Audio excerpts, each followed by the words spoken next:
Halo teman-teman semuanya, balik lagi di Isakutek dan di segmen IT News. Jadi teman-teman, di sini ada dua buah informasi terbaru seputar teknologi pastinya.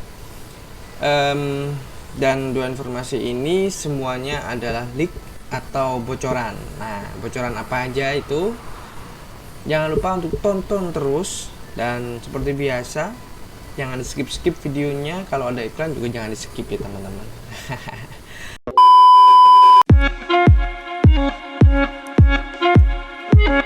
Oke, lanjut aja langsung ke informasinya. Yang pertama itu adalah mengenai bocoran dari prosesor terbaru AMD untuk desktop yang versi 4000 series. Nah, kalau versi mobile-nya udah keluar.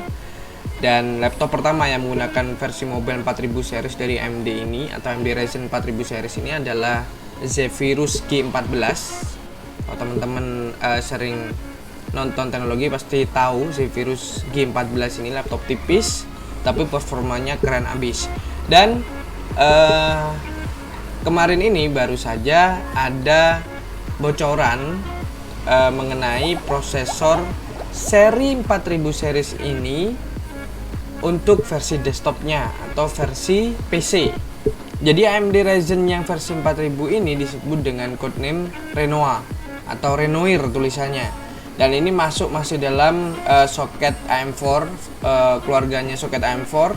Kemudian untuk teknologi fabrikasi atau arsitekturnya itu menggunakan 7 nanometer dan menggunakan teknologi yang namanya Zen 2. Mirip banget dengan yang digunakan atau yang dipakai di versi mobilenya teman-teman.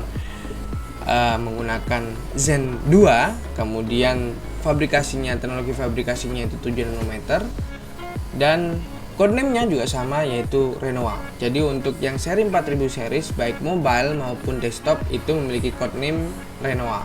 Nah, uniknya seri 4000 series ini bukan hanya CPU-nya saja yang menggunakan teknologi fabrikasi 7 nanometer, tapi untuk GPU integrated-nya yaitu Vega yang biasa disebut dengan Radeon Vega itu juga sama menggunakan teknologi fabrikasi 7 nanometer. Jadi makanya di seri mobile untuk yang di Zephyrus G14 itu performa dari GPU-nya integrated-nya juga lumayan kenceng kan. Dan untuk informasi yang kali ini, untuk bocoran kali ini khusus yaitu mengenai AMD Ryzen 7 4700G. Jadi versi high end-nya atau versi flagship-nya dari AMD Ryzen seri 4000 untuk CPU atau untuk desktop. Nah, AMD Ryzen 7 4700G ini itu memiliki 8 core dengan 16 thread. Mirip ya dengan Ryzen 9 berapa itu? 3900 sekian itu yang dipakai di Zephyrus.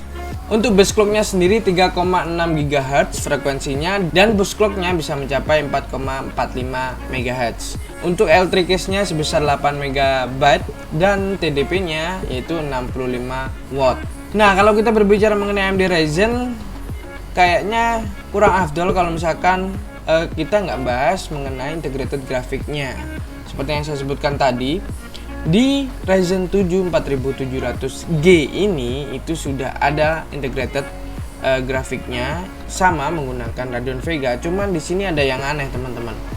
Jadi kalau di AMD Ryzen 5 seri 3400G atau yang menggunakan Zen Plus atau seri sebelumnya atau generasi sebelumnya itu sudah menggunakan Radeon Vega 11. Nah, di Ryzen 7 seri 4700G ini itu ternyata menggunakan Radeon Vega 8. Jadi mirip dengan AMD Ryzen 3 3200G yang masih menggunakan Radeon Vega 8 juga. Cuman di sini ada catatan.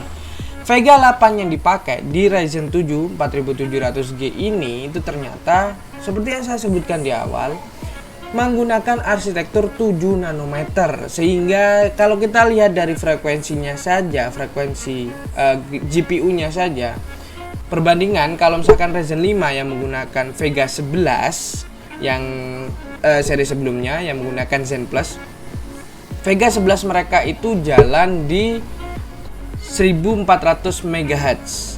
Sedangkan Vega 8 yang 7 nanometer yang dipakai di AMD Ryzen 7 4700G ini itu jalan di 2100 MHz. Dari frekuensinya aja sudah beda. Jadi ya memang seperti itu kelebihan dari fabrikasi 7 nanometer. Dan untuk stream prosesornya untuk Radeon Vega 8 yang dipakai ini mencapai 512 FPS atau stream prosesor. Dan ya platformnya digunakan untuk AMD Ryzen 7 ini sama, yaitu AMD AM4 sama seperti yang sebelumnya, seri-seri sebelumnya. Kemudian dukungan untuk memorinya akhirnya AMD itu mendukung memori atau RAM dengan frekuensi 3200 MHz DDR4.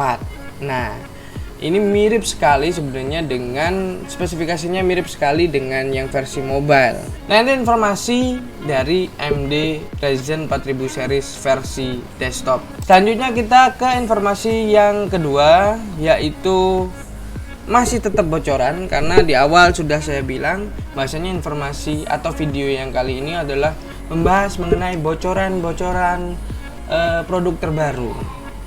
Jadi yang kedua adalah bocoran dari Galaxy Note 20. Galaxy Note 20 ini beberapa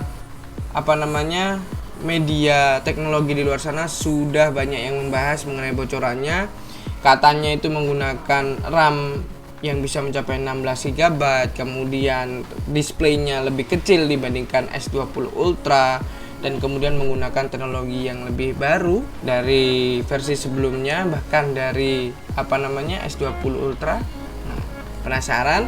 Kita akan bahas satu persatu. Yang pertama adalah dari display dulu, teman-teman. Jadi bocorannya ada dua seri seperti biasa, ada Galaxy Note 20 dan Galaxy Note 20 Ultra. Nah, di Galaxy Note 20 ini itu ukuran layarnya 6,42 inci. Ini bocorannya. Dan untuk Galaxy Note 20 Plus itu adalah 6,87 inci. Keduanya ini katanya memiliki refresh rate sebesar 120 Hz. Dan yang menarik adalah, yang kata saya adalah menggunakan teknologi baru, yaitu menggunakan yang namanya generasi kedua dari 3D Sonic Max Fingerprint Reader dari Qualcomm. Ini adalah teknologi ultrasonic fingerprint yang sebelumnya mungkin ada di Galaxy berapa ya? S10 atau ya pertama kali muncul di seri S, di seri flagshipnya Samsung, yaitu menggunakan ultrasonic untuk membaca sidik jari kita. Nah, di Galaxy Note 20 dan juga Galaxy Note 20 Plus ini dia sudah menggunakan generasi kedua dari teknologi tersebut dan katanya memiliki sensor yang lebih luas sehingga untuk pembacaan fingerprint lebih cepat lagi, teman-teman. Selanjutnya untuk bagian RAM-nya seperti yang saya sebutkan, support sampai 16 GB, kemungkinan ada beberapa varian, ada yang menggunakan 8 mungkin, ada yang menggunakan 16, dan untuk baterainya sendiri antara 4000 mAh dan juga sampai 5000 mAh. Nah, di bagian kameranya untuk Galaxy Note 20 dan juga Note 20 Plus ini di kamera belakangnya mungkin akan sama dengan S20 maupun S20 Ultra, menggunakan 4 buah konfigurasi kamera, bahkan ada yang mengatakan akan sama menggunakan kamera space zoom itu yang bisa sampai ngezoom gede banget ya, meskipun beberapa media mengatakan itu gimmick aja. Mungkin juga menggunakan konfigurasi seperti itu atau menggunakan konfigurasi yang lainnya. Dan yang jelas di sini untuk yang kamera depannya tetap menggunakan punch hole, sehingga nanti di layar depannya akan ada lubang lagi di bagian tengah sendiri dari layar si Galaxy Note 20 dan juga Note 20 Plus-nya. Nah, nantinya akan seperti apa si Galaxy Note 20 dan juga Galaxy Note 20 Plus ini? Ya, kita tunggu saja, dan harganya berapa kita tunggu saja. Seperti biasa, ini hanya rumor, informasi awal untuk teman-teman yang mungkin suka dengan teknologi. Jadi kalau misalkan teman-teman nggak mau lagi ketinggalan informasi atau perkembangan tentang teknologi, rumor, informasi terbaru, dan juga yang berhubungan teknologi, jangan lupa untuk subscribe Isofutech. Oke teman-teman, itu informasi yang kedua dan juga yang terakhir dari Samsung Galaxy Note 20 dan juga Samsung Galaxy Note 20 Plus. Terima kasih untuk teman-teman semuanya yang sudah nonton. Jangan lupa kalau misalkan teman-teman suka dengan video ini, like saja dan share video ini ke media sosial milik teman-teman semuanya. Dan seperti biasa, jangan lupa untuk subscribe Sokutek agar teman-teman gak ketinggalan lagi pembahasan menarik dan informasi terbaru seputar game dan juga teknologi. Oke, saya Hafat, salam game tech.